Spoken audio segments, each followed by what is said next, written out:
So your plan for this election was to come to women and say, forget the economy, forget immigration. Roe v. Wade was overturned. It's now a states' right issue as opposed to a federal issue. You thought that was going to be enough? You thought it was going to be enough for you to look at black men and say to black men, you're misogynistic and chauvinistic, and that's the reason why you're not voting for Kamala Harris? You thought it was going to be enough for the Latinos to bring up immigration when you're not paying attention enough that the Cubans think different than the Dominicans, and the Cubans think different than the Colombians, and they think different than the Venezuelans and the Guatemalans and the Puerto Ricans and the Mexicans, et cetera, et cetera. A lot of these Latinos in America want the borders closed. Let's be honest, the Democratic Party just got roasted, and not by some right-wing pundit, but by two people you'd never expect, Bill Maher and Stephen A. Smith. Yes, you heard that right. The liberal comedian and the outspoken ESPN firebrand sat down on Maher's Club Random podcast, and what came out of that conversation was pure fireworks. No filters, no PR polish, just two guys absolutely torching the Democratic Party for what it's become: arrogant, disconnected, and completely lost in its own echo chamber. Maher, a lifelong liberal, sounded like a man who suddenly realized his house was on fire, and the people who were supposed to help him put it out were the ones holding the matches. Stephen A. came in swinging, calling out the DNC's arrogance, its disastrous strategy, and its obsession with identity politics instead of real results. The man didn't miss not once. So let's break down why this conversation hit so hard and why it might be the wake-up call Democrats desperately need. Maher started by saying, "I'm pissed." He didn't sugarcoat it. His frustration was clear: democracy and the environment. His two biggest priorities no longer have real defenders in Washington because, as he put it, the Democrats blew the election. Maher still sees himself as a liberal who believes in democracy, the environment, and civil rights, but now he feels politically homeless. Friday is that I'm pissed at the Democrats because my issues, democracy, the environment, have no protectors now. Because you blew the election, I have nobody standing up for the two issues that are my issues. Which is? Democracy and the environment. It's my two most important issues. Those are not priorities in the new administration. Okay. In fact, they're antagonistic to both of them. So I have no champion in Washington. They have the courts, they have the House and the Senate, and you totally left me. And honestly, he's not wrong to feel that way. But here's the thing, Maher's pain feels a bit misplaced. He's talking about democracy being in danger. But what democracy is he referring to exactly?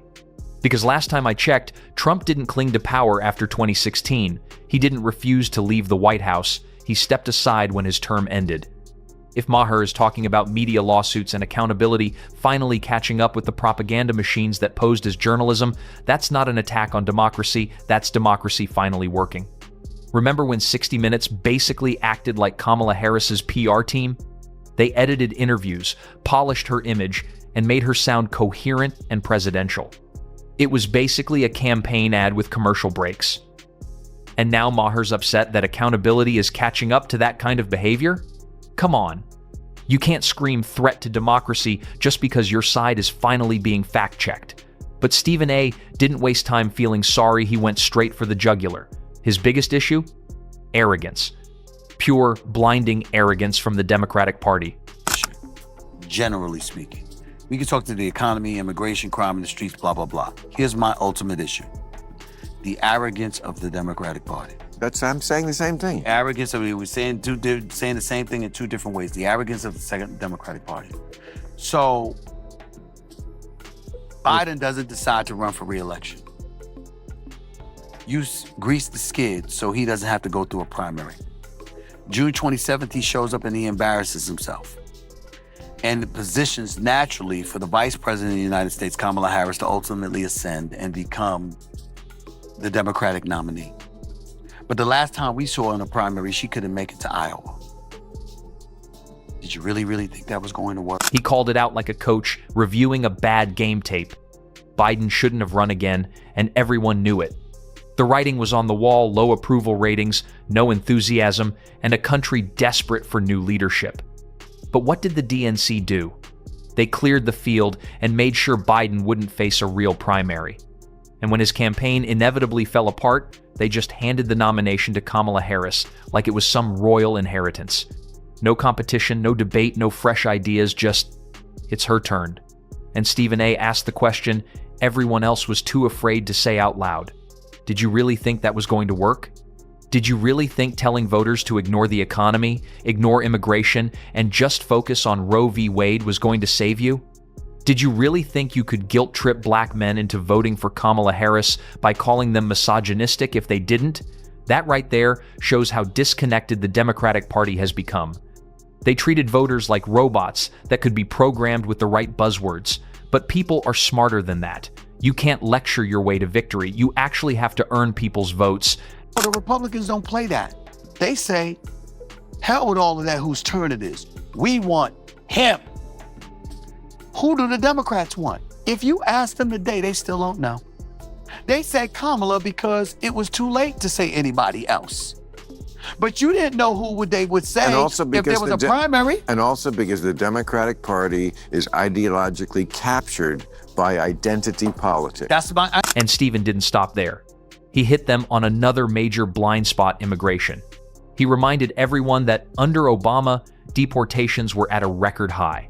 Obama enforced the law because he understood that national security and border control aren't racist talking points, they're basic responsibilities of government. But fast forward a few years, and the same party that once called Obama the deporter-in-chief suddenly started shouting, "Abolish ICE." Why? Optics. It was all about looking compassionate, not actually being effective. They went from enforcing the law to opening the borders, not because they had a better plan, but because it made them feel morally superior. You did. Did you discuss the economy enough? No. You could have discussed the border because unlike Obama, who was quote unquote the deporter-in-chief, according to the Republicans, because he deported more immigrants than Trump did. According to not just Republicans, but Democrats. There were Democrats who called him that. He deported more immigrants than Trump, which means he... And that's exactly what Stephen A. was saying. It's not about morality, it's about power. When Obama deported immigrants, it was called responsible leadership. When Trump did the same thing, it was called cruelty. That's not logic, that's hypocrisy. Biden walked into office and, on day one, signed an executive order that weakened border enforcement. Then over 12 million people crossed the border illegally, and Democrats acted shocked when it turned into a crisis. Like, what did they think was going to happen? He walks into office and day one you sign an executive order that opens the border, and you let more than 12 million immigrants cross the border illegally, and you don't think that's going to be a problem? You knew that the governors DeSantis and in Florida, Abbott in Texas and others were going to sit up there and attack sanctuary cities by busing these immigrants to your city since you had no problem with it. You were ill prepared to deal with it, okay? All of this. You knew governors like DeSantis and Abbott were going to push back. You knew they'd send those migrants to sanctuary cities that claimed to welcome them. And guess what? The mayors of those same cities started panicking. Suddenly, compassion turned into, please stop sending people here. And that's the real problem. Democrats talk about empathy, but they don't plan for reality. Maher and Stephen A., they were both saying the same thing. This isn't about truly caring for people. It's about pretending to care until the cameras stop rolling. And while Democrats were busy putting on their moral theater, they ignored the real issues Americans actually care about: the economy, crime, border security, and national stability. Instead, they told women, forget the economy, just vote to protect abortion rights. They told black men, if you're not voting for Kamala, you're sexist. And they told Latinos, vote for us because we care about immigration.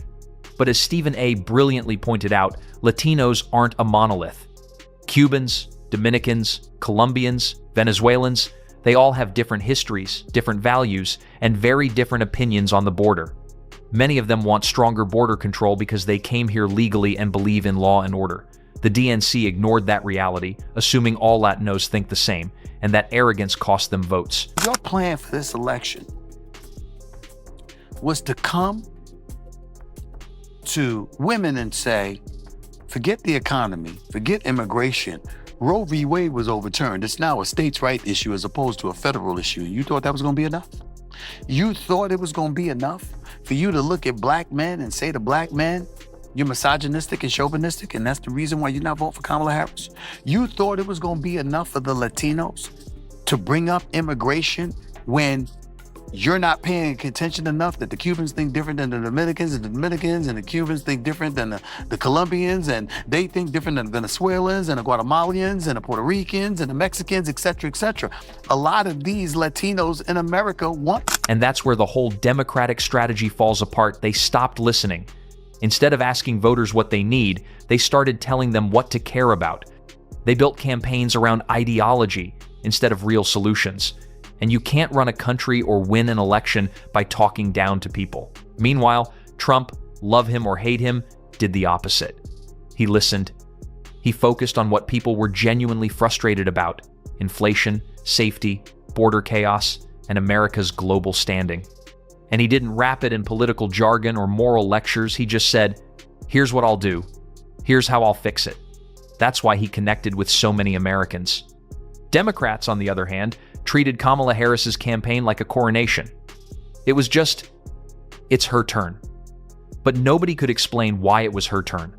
No solid economic plan, no clear vision, just a bunch of slogans about breaking barriers. That's not leadership, that's PR.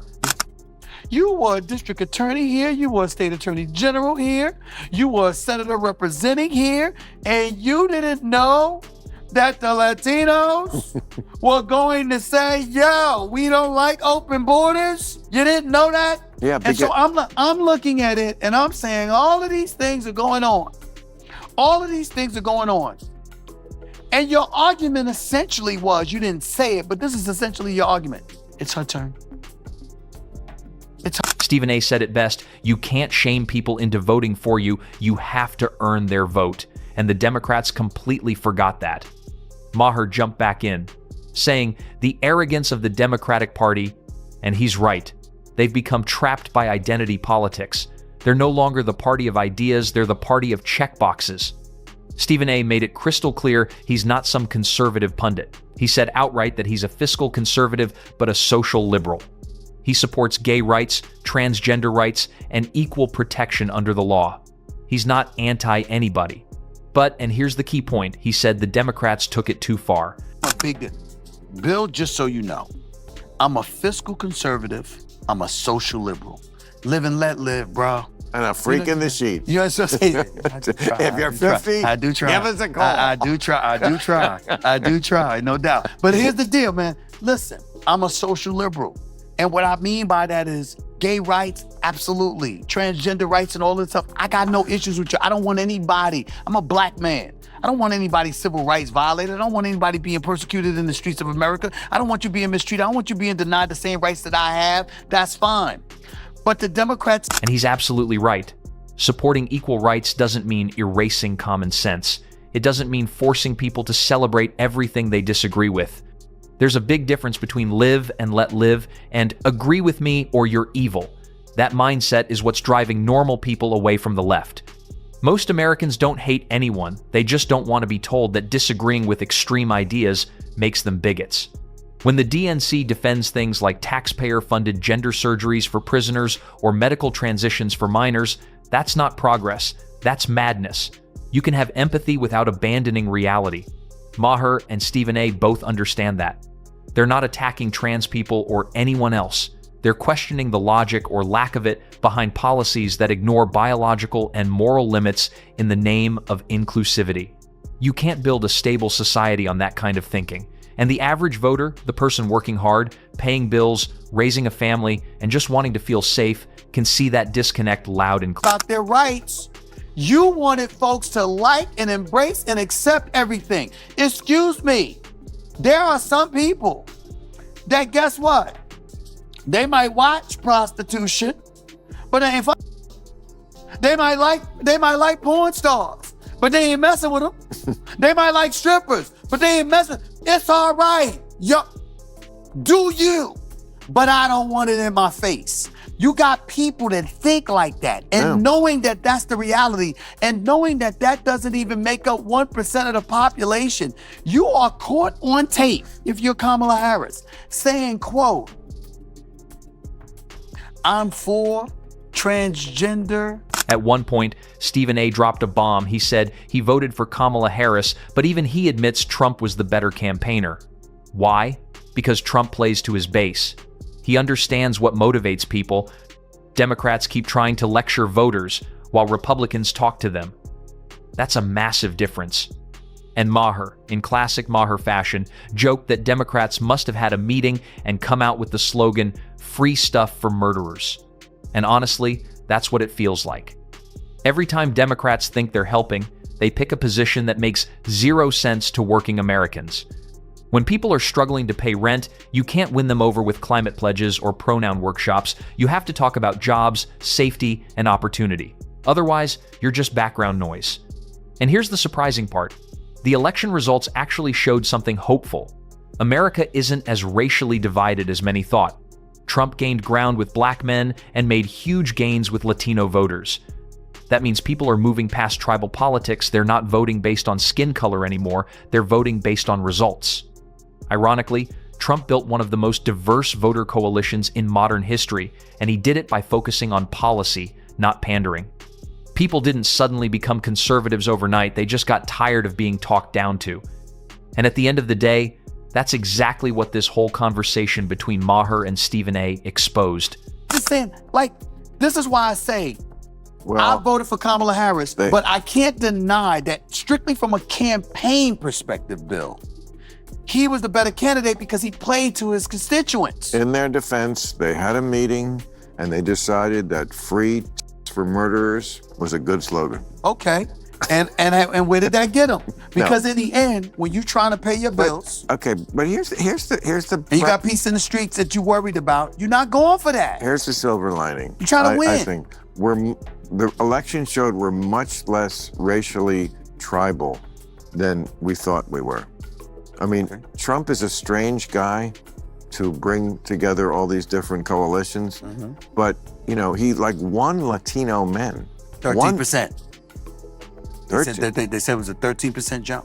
Oh, okay. Well, whatever it was. And The DNC's biggest problem isn't Trump, the Republicans, or misinformation. It's their own arrogance. They traded competence for symbolism, replaced leadership with ideology, and pushed away the very people they claim to represent. Until Democrats start listening instead of lecturing, they'll keep losing. Because Americans don't want slogans, they want solutions. They don't want moral superiority, they want results. The DNC can't keep pretending that moral theater equals progress. You can't call half the country racist, sexist, or ignorant just because they disagree with you.